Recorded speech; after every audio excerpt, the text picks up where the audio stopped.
there, I'm Lisa. Welcome back to my channel. Today I want to talk about some easy posing tips for self-portrait photography.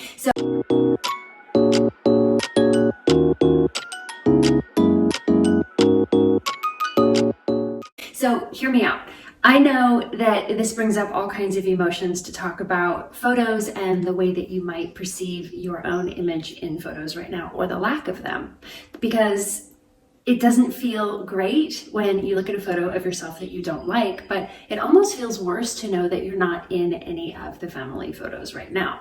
So, I asked friends about this and members of the self-portrait studio, and they can all give you a laundry list of why they don't feel happy about their images, why they don't want to be in the photo, what they can improve, or what's not great, or what they see that they just don't recognize as being the image of themselves that they have in their heads. And so I want to give a couple positives for self-portrait photography today first, before we start. And one of those is when you have the power to create your own images and your own visuals, it's amazing. You don't have to wait on another person to create this with you. This is just something you can do completely by yourself. In fact, when I set 30 days of a self-portrait challenge for myself, I initially thought I was going to leave this month with fabulous photos. I was going to rock the camera and have social media posts for years to come. And what I ran into was myself. So I shot the images, I sat down, I looked at them, and I was just absolutely crushed. I was so crushed because the image of what I was creating in my mind, now keep in mind, I had never attempted anything like this before with myself as the subject in front of the camera. So my expectations were still high though.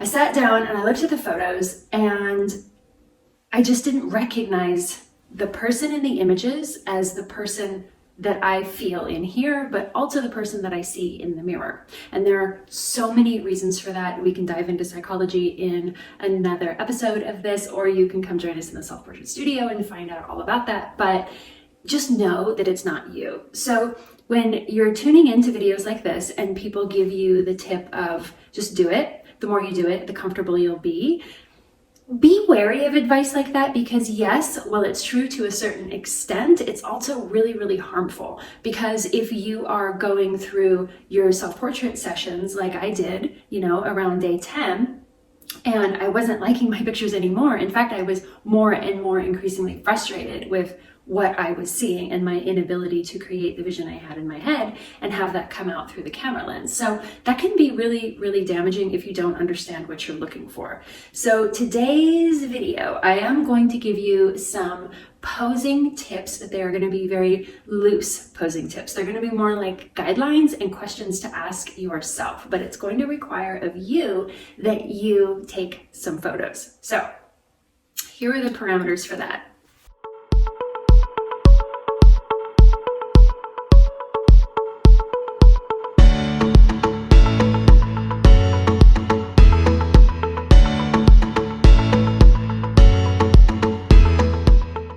That's the most painful part, right? But that's the part that you're skipping this whole time by avoiding to be in photos in the first place. And then when you get them, you're like, blah, I don't like that. Don't show that to me. Delete, delete, swipe, delete, right?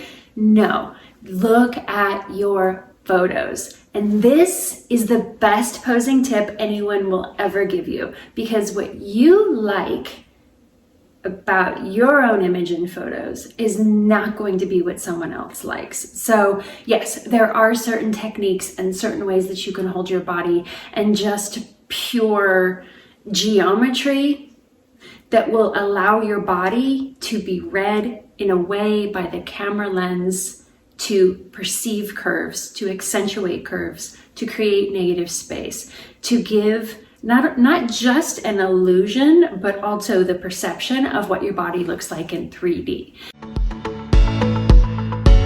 You are going to remember that most of what you see on Instagram, YouTube, magazines, Pinterest, add your own resource here, that has been edited or altered in some way. I'm not saying photoshopped, that is a completely different deal, but the lighting has probably been corrected, the color has definitely been corrected, so on and so forth. And all this plays into how the final image looks. Think about it. If you have a camera like an iPhone, which is what I shoot on, the iPhone wants to make your image flat. It wants to take this 3D image and squash it down and flatten it out.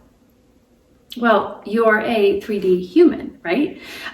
You have dimensions to you. So if the camera's taking, you're wearing black, dark colors, you're on a black background, the camera's taking your curves and it's flattening them out, the camera can't read where your curves are. So your body is going to look blocky, your arm's going to look bigger, your waist is going to look thicker. It doesn't mean that's actually how you look. So going back a step, when you're looking at your photos and you're flipping through, notice these little things and ask yourself, what do I like about this image? What is working in this photo? Okay, those are two different things. What I like is completely different than what is working. And then number 3, what can I take away from this and put into other images? So with that, I'm going to show you a few little tips that I've learned from taking my own photos. Okay, wait, one more thing before we get started. Despite the photos I'm about to show you and the tips that I'm about to share with you, I am comfortable by myself doing this because I've done this process for a long time, but I don't think I would enjoy doing this with another photographer taking my photograph. And that is saying a lot. It would have to be somebody I really, really know and trust for me to be as comfortable with them as I am taking my own photo. So remember that moving forward when I start to share these tips and things that I've learned and noticed for myself. And then the other thing I want to say too is it's not really in my budget to keep going to a photography studio and paying a photographer to create these images with me. So that's another pro for starting to take your own self-portraits today, is that you can absolutely create these images for yourself. Not only do you not have to wait on anyone else to create, but sky's the limit with your imagination, okay? So if you can dream it, you can pull it off. All right, so ready? Let's get into the posing tips. Okay, number 1, you have to sit for your self-portraits. You've got to grab your camera, put it in a tripod. I have a video for you on how to do that. So click this link and that will walk you through how to set up for your shoot. Put it in the tripod, get yourself some kind of a remote clicker or download a free shutter trigger remote app and start taking your pictures. Now let go of expectations here. That's number 2. Let go of expectations for these to be anything other than you getting comfortable in front of your photos. And you will start to see that when you go into it with curiosity and a sense of fun and openness and discovery, you're going to get a lot more out of it than if you put this pressure on yourself to have like model-worthy photographs right from the very beginning. Everybody has a side, right or left, that their brain recognizes as being them. And the reason why is because we're not symmetrical. So again, something to get into for a later time, but when you start looking at your photos that you've taken, notice which side. So you can take a full-on view front to the camera, you can take a complete profile, you can do 3/4, but notice your side. So if you look at my photos, boom, boom, boom, you will see which side I prefer. Okay, here's my next tip. Does anybody know what number this is, by the way?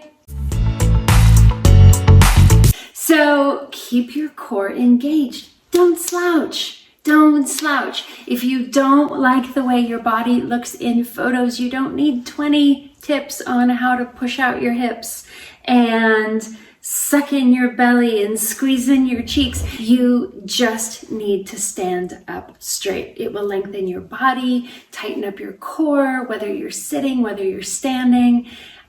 Another tip, when you want to do a seated shot, a stool is a magical tool and resource. I cannot recommend a humble bar stool enough. Not a counter height stool, a bar stool. And if you want to send it over the top, when you're sitting on it, don't scoot your tushy all the way back.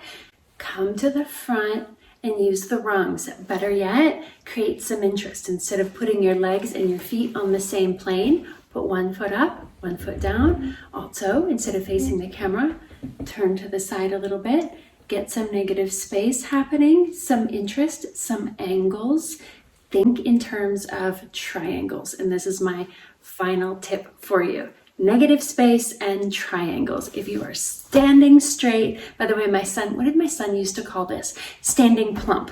If you are standing plump with your hands by your sides, no space between your arms and your legs, the camera cannot read. Remember what I started this video off by telling you about how the camera wants to take the 3D image and flatten it to 2D.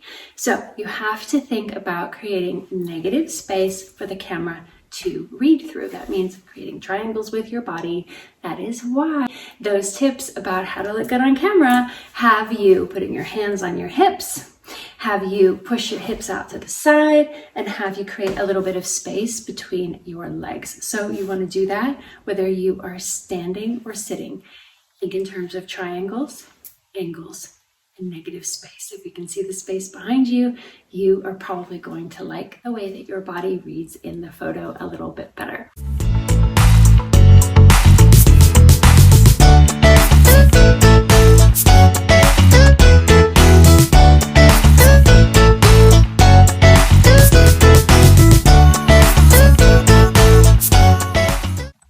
So that's it. Tune in for my next video where I am going to show you my third way to use mood boards, and it's going to be all of my own photography and self-portraits because I have a whole body of work, so why the heck not? All right, I'll see you in the next video.